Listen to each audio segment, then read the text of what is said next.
Kidlat News Updates.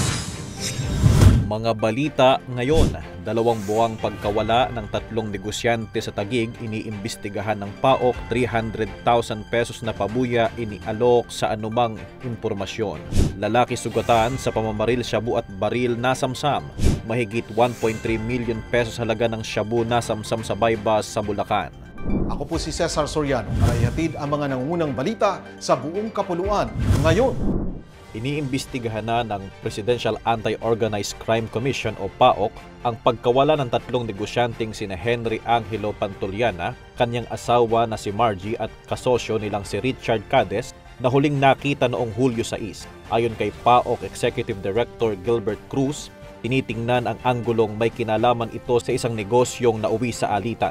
Lumabas sa investigasyon na umalis ang grupo mula sa isang condominium sa Taguig, sakay ng itim na SUV upang makipagkita sa 2 individual sa Pasig at Cavite. Huling namataan sila sa Dasmariñas, Cavite.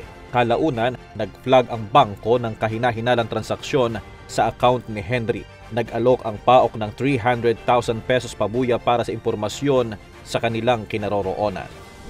Sugatan ng isang lalaki matapos pagbabarilin ng hindi pa nakikilalang sospek sa Dato Agnal, Midtimbang, Maguindanao del Sur nitong Setyembre 4 ng umaga.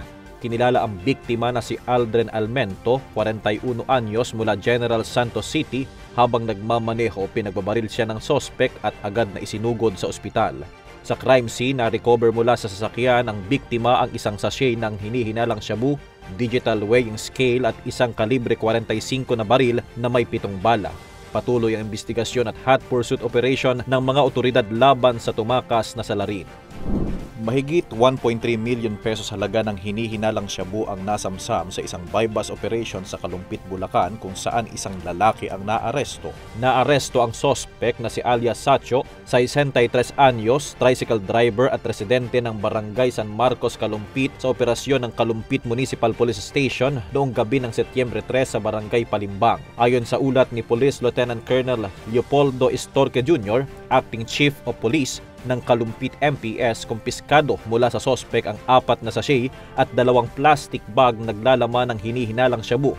Gayon din ang drug paraphernalia gaya ng timbangan at empty sachet.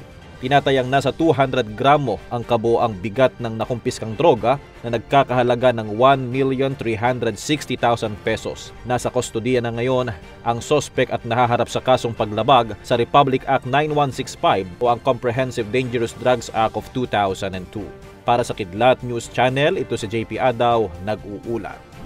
Ako po si Cesar Soriano, kasama nyo sa bawat pagputo ng balita.